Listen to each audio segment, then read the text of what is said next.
बाबा जी ऐसे संत भी उपस्थित हैं, शासन के सभी अधिकारी भी उपस्थित हैं, और जो तीसरा वर्ग है वह मीडिया बंधु हैं, क्योंकि जो प्रत्यक्ष रूप से मीडिया से जुड़े हुए हैं और जो अप्रत्यक्ष रूप से जिनके पास मोबाइल है वह भी कहीं ना कहीं अच्छा संदेश देने के लिए आज यहाँ पे उपस्थित है। आज की उपस्थिति भगवान हनुमान को स्मरण करके, उनकी महिमा को गायन करके, और हम लोगों ने निवेदन किया कि हे प्रभु वह सामर्थ्य प्रदान करें जिस प्रकार से आप संजीवनी बूटी लेके आए थे, लक्ष्मण जी मूर्छा से ठीक हुए, आज वैसी स्थिति सभी लोगों के साथ है।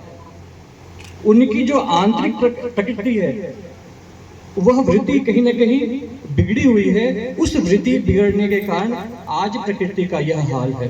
तो वह मन की विकृति दूर हो, हर परिवार संतों से जुड़े, वह संत परंपरा से जुड़े, तो जो उसकी आंतरिक वृत्ति है वह भी ठीक होगी, और जो प्रकृति के लिए कार्य करना है उस प्रकृति के कार्य के लिए जब हम संतों को आगे लेकर आते हैं तो संतों के माध्यम से स्तवन पूजन तो होता ही है, मगर संतों के माध्यम से भंडारा भी होता है। और भंडारा कैसा हो सकता है, उसके जीते जागते उदाहरण हमारे बाबा जी हैं। बाबा जी के माध्यम से पेड़ों का भंडारा होता है, और वह भंडारा योग्य व्यक्ति को ही देते हैं, उनके पास पहुंचते हैं। क्या आप उनकी सेवा कर पाओगे? क्या आप उनकी रक्षा कर पाओगे? क्या आप उनकी पोषण कर पाओगे? जब यह उससे संतुष्ट होते हैं तो यहाँ भी उन्होंने पौधारोपण किया, गौशाला में भी किया, और जहाँ भी आपके पास संदेश आता है आप वहाँ करते हैं। फिर जो हमने कहा कि शासन के पास सामर्थ्य बहुत है, और उस सामर्थ्य से, संतों के समन्वय से, आप लोगों के सहयोग से अगर इस प्रकार का प्रकल्प 1 वर्षों में खड़ा हो सकता है तो इस प्रकार के स्थान बहुतायत है इस क्षेत्र में। उस बहुतायत क्षेत्र में लोगों को समन्वित करने की आवश्यकता है। उस समन्वय का परिणाम CSR के रूप में भी दिख रहा है। उस समन्वय का परिणाम हमारे बीच सरपंच साहब हैं, जिनको राजा बाबू जी के द्वारा अवसर दिया गया है कि जो आगे आने वाला पौधारोपण है वह प्रशासनिक लोगों ने किया है, पुलिस के ट्रेनीज ने किया है, मगर यह ट्रेनिंग करके चले जाएंगे, इसका लाभ आपको मिलेगा। तो आप क्षेत्रवासियों को भी जोड़े। जब क्षेत्रवासी इस प्रकल्प से जुड़ेंगे और इस प्रकार के प्रकल्प से जुड़ेंगे तो उनके आचार में, विचार में, व्यवहार में, आवास में, सब में परिवर्तन आएगा।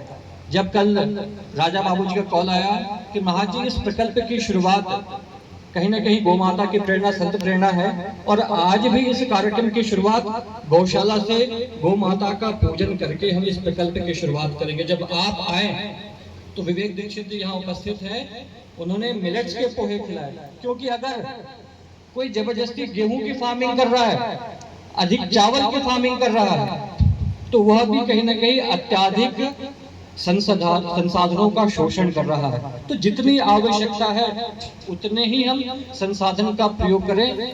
जो चीजें हमारे जैव विविधता को जीवित करने वाली हैं, चाहे हमारे वस्त्र हो, चाहे आवास हो, चाहे खेती का विषय हो, या भजन का विषय हो, या संस्थान का विषय हो, वह उसी प्रकार से होना चाहिए। यहाँ पे विश्वविद्यालय के लोग भी आए हुए हैं, यह समय समय पे यहाँ भी सहयोग देते हैं और गौशाला में भी सहयोग देते हैं। यहाँ पे चिकित्सक वर्ग भी आए हुए हैं, वह स्वदेशी चिकित्सा दे रहे हैं।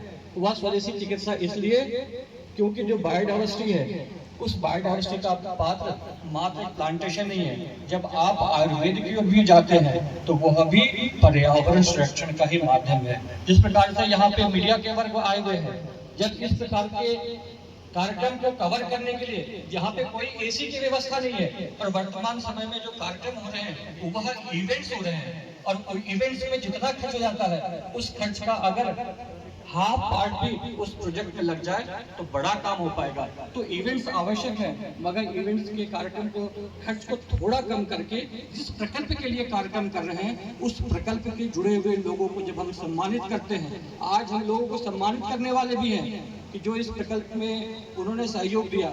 अखिलेश जी के लिए बहुत तालियां बजाई गई, मगर अखिलेश जी के साथ साथ जो पीछे उनके अंतिम संतरी हैं, जो प्रशिक्षु हैं, जो उनके द्वारा हाथों पे छाले पड़े हैं, उस हाथों के छाले का परिणाम है कि इतनी भरी गर्मी में सारे पेड़ सुरक्षित हैं। अर्थात यह मात्र पानी ही नहीं, ये हमारे पसीना और रक्त की ऊर्जा की पोषण से जो है आज यह रूप हुआ है। जब इस प्रकार के प्रशिक्षु यहाँ से प्रकृति को पोषित करके आगे निकलते हैं तो कल को उनको समाज का भी रक्षण करना है, तो किस प्रकार का वो रक्षण कर पाएंगे, वह भी अद्भुत और अद्वितीय होगा। उसके भी हम प्रत्यक्षदर्शी होंगे। तो विशेष न कहते हुए मैं अपनी वाणी को विराम देता हूँ।